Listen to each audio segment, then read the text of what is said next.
cya kiyoka kinini kiracibwa, ari cyo nzoka ya kera yitwa umwanzi na Satani, ari cyo kiyobya abari mu isi yose.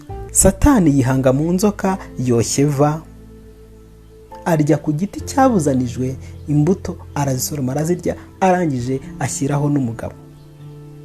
Umugabo nawe Isirayeli ibyo bya bindi byose Uwiteka aramaze kumubwira agomba kubabwira. Mose abwira Abisirayeli ibyo, maze babuzwa kumwumvira, n'umubabaro mu mitima yabo utewe n'uburetwa bw'agahato. Murumva ko nubwo Mose yari afite inkuma yanyu, ye kuremererwa no gusinda n'ivutu no gusinda amaganya y'isi. Amaganya azaba menshi mu gihe cya nyuma giheruka.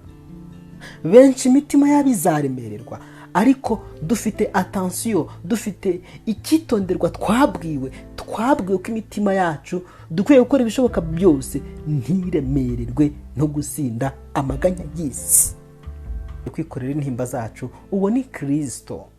Yesaya 63:9 yababaranye nabo mu mibabaro yabo yose, na marayika uhora imbere ye yajyaga bakiza. Urukundo rwe n'imbabazi ze nibyo byamuteye kubacungura.